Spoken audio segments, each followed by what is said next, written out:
Bakit may butas ang donut? Welcome back to my channel, class. Ako muli si Professor Ipaliwanag ng University of Life. At sa episode na ito, pag-uusapan natin ang isang tanong na maaaring sumagi na sa isip ninyo habang nakatitig sa isang donut at umiinom ng kape. Bakit may butas ang donut? Tumutok dito sa The Taglish Explainer. Ang topic na ito ay mula kay Merky Mac. Salamat sa suggestion mo. Oo nga naman, kung tutuusin, kapag bumili ka ng tinapay, gusto mo mas maraming tinapay. Kapag bumili ka ng pizza, gusto mo mas maraming pizza. Pero kapag donut, parang binayaran mo ang gitna, tapos wala. Isipin mo kung ganito rin sa ibang pagkain. Bumili ka ng burger, tapos may butas sa gitna. O bumili ka ng hotdog, tapos nawawala ang kalahati. Siguradong magrereklamo ka.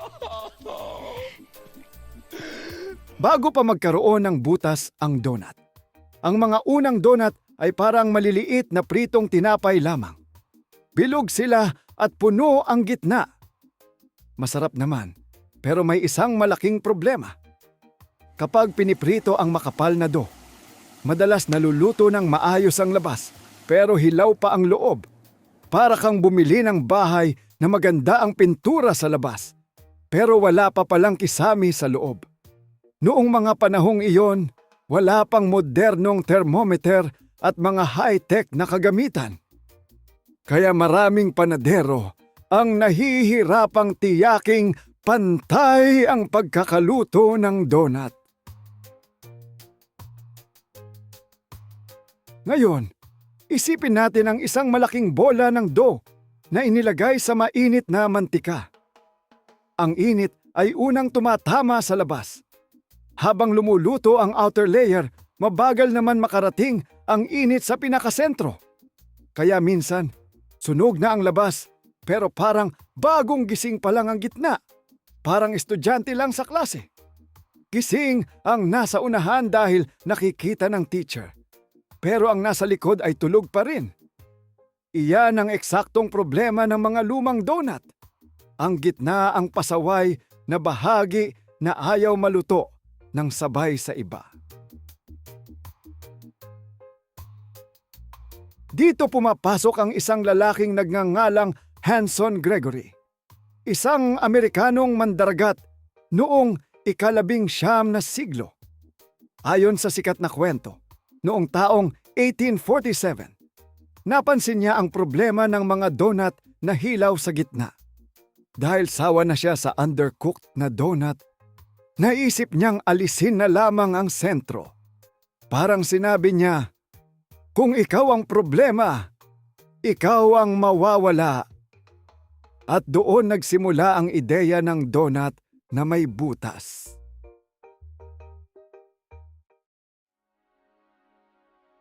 At ang tanong na matagal nang bumabagabag sa sangkatauhan, ano ang nangyayari sa mga pirasong inalis sa gitna? Hindi naman siguro itinapon iyon. Sa katunayan, maraming panadero ang piniprito rin ang maliliit na pirasong iyon. Diyan nanggaling ang mga donut holes o munchkins. Ibig sabihin, walang nasayang. Ang nawawalang gitna ay nagkaroon ng sarili nitong karera. Parang supporting actor na naging bida sa sariling pelikula. May iba't ibang bersyon ng kwento kung paano ginawa ni Hanson Gregory ang unang butas. May nagsasabing gumamit siya ng takip ng paminta mula sa barko. May nagsasabing gumamit siya ng maliit na bilog na cutter. Ang iba naman ay nagsasabing tinusok lamang niya ang gitna gamit ang kung anumang bagay na malapit sa kanya. Anuman ang tunay na nangyari, isang bagay ang sigurado. Ang butas ay hindi ginawa para magmukhang cute ang donut. Hindi ito fashion accessory ng tinapay. Ito ay praktikal na solusyon sa problema sa pagluluto. Kapag may butas ang gitna, mas maraming bahagi ng dough ang nalalapit sa init ng mantika. Dahil dito, mas mabilis at mas pantay ang pagluluto.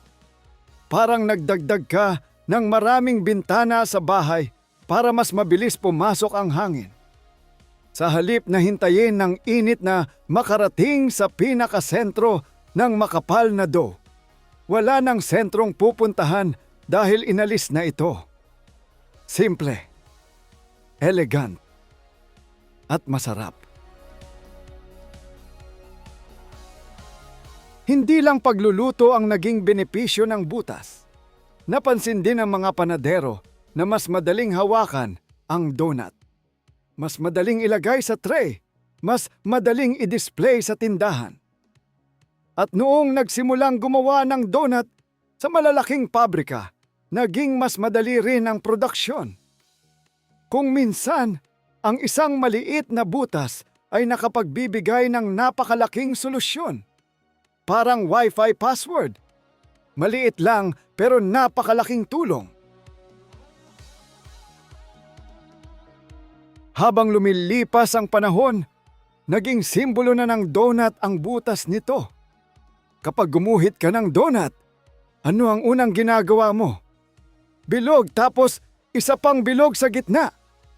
Kapag wala ang butas, baka isipin ng tao na bagel, tinapay, o kung anuman. Ang dating simpleng engineering solution ay naging trademark ng donut. Parang bigote ni Lolo.